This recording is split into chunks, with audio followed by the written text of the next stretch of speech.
Assalamualaikum warahmatullahi wabarakatuh. Kita bertemu lagi di kelas geografi.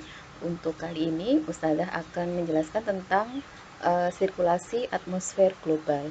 Ini sebenarnya lanjutan dari yang kemarin ya, karena kalau kita berbicara tentang atmosfer, sebenarnya ada materi yang sangat banyak sekali yang tidak mungkin Ustazah jelaskan dalam satu video.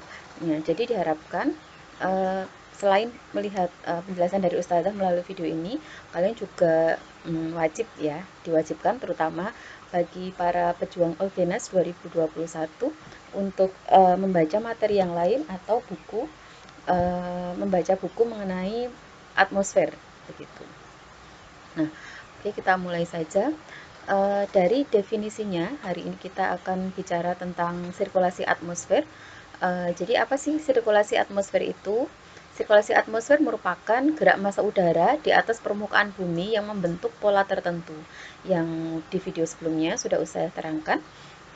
Penyebab utamanya adalah adanya ketidakseimbangan panas dan momentum antara lintang tinggi dengan lintang yang rendah dan antara permukaan bumi dan atmosfer.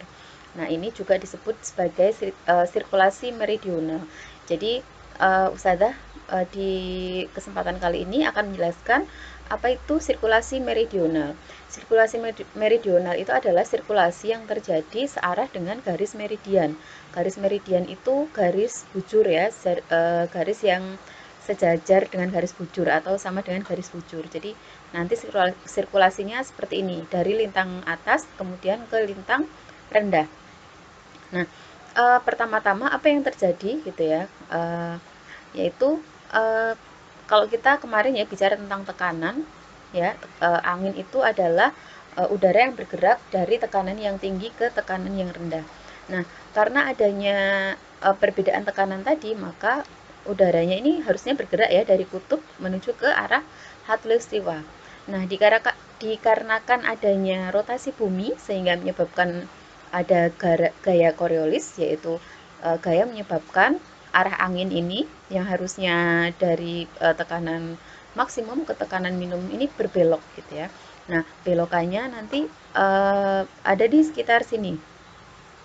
Nah, untuk di belahan bumi utara gitu ya, angin akan bertiup dari wilayah subtropika atau wilayah 30 derajat ini menuju ke wilayah khatulistiwa atau daerah tropis atau daerah 0 derajat lintang.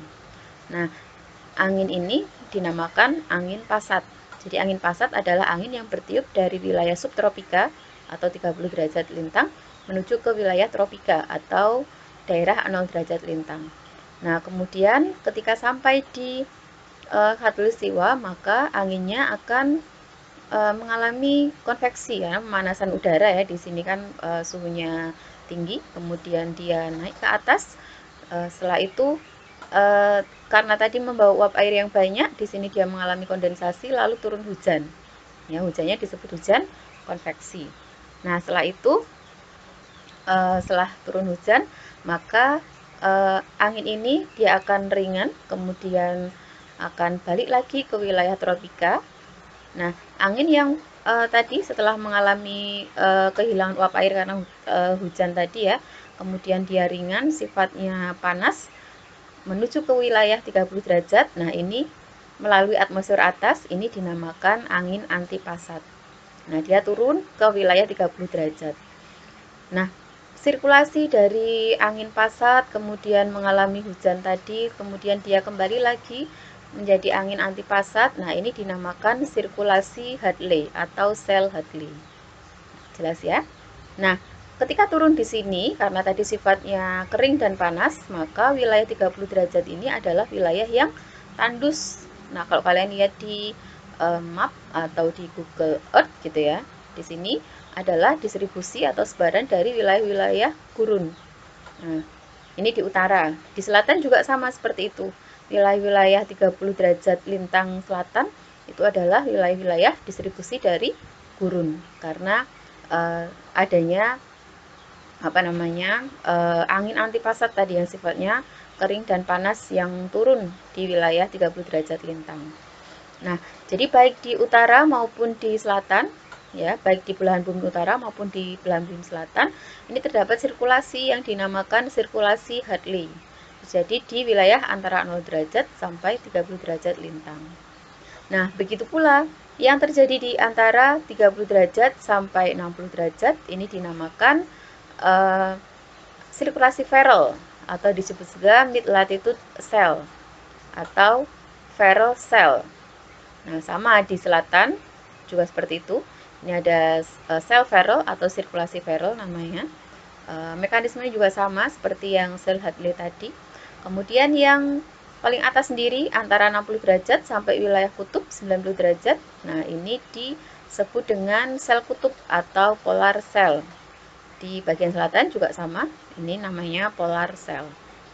Nah, itu tadi yang disebut dengan sirkulasi meridional atau sirkulasi yang terjadi sejajar dengan garis meridional. Seperti itu. Selanjutnya, nah ini ya sirkulasi meridional. Tadi gambar jelasnya seperti ini ya. Sirkulasi ini bekerja berdasarkan perbedaan sifat termal dari lintang-lintang rendah ke lintang tinggi ya, atau sampai polar seperti itu. Selanjutnya adalah sirkulasi zonal. Nah, sirkulasi zonal ini adalah sirkulasi yang sejajar dengan arah lintang. Kalau tadi sejajar dengan arah meridional, jadi dia ke atas begitu. Nah, kalau sirkulasi zonal adalah sirkulasi udara yang terjadi sejajar dengan arah lintang. Lintang itu yang mendatar seperti ini ya. Garis lintang itu adalah garis yang mendatar. Kalau meridional itu garis bujur atau garis yang vertikal, tegak lurus. Nah, jelas ya.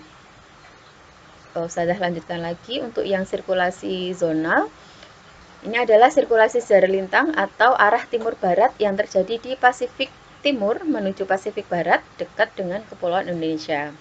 Nah, ini di gambarnya diilustrasikan ya, ini wilayah Indonesia, ini wilayah Amerika gitu.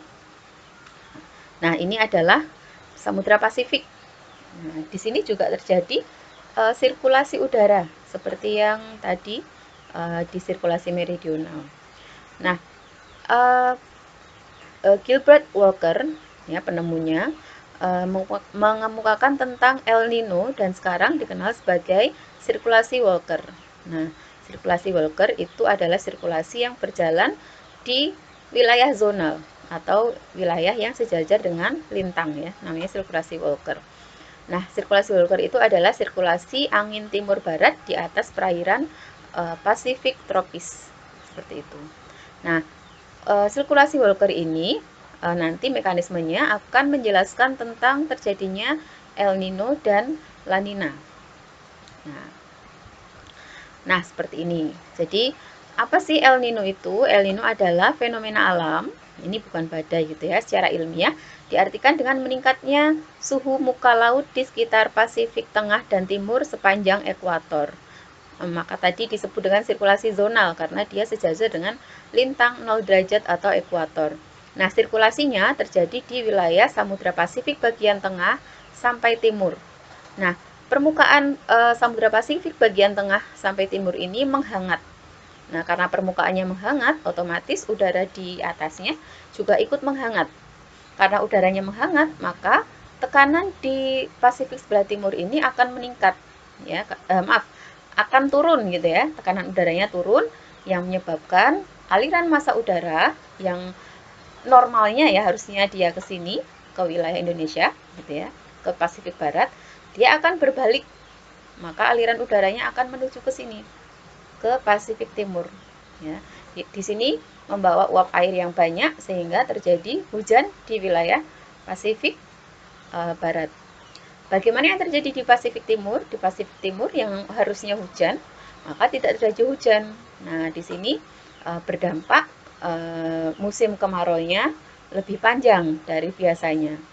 Maka ketika terjadi El Nino, wilayah Indonesia ini mengalami musim kering yang panjang atau musim kemarau yang panjang. Karena tadi aliran udaranya dia menuju ke Pasifik Barat. Nah, kebalikannya dengan La Nina ya. Ketika La Nina terjadi, maka aliran udara yang harusnya dia ke sini, maka dia menuju ke wilayah Pasifik Timur gitu ya. Jadi La Nina merupakan suatu kondisi di mana terjadi penurunan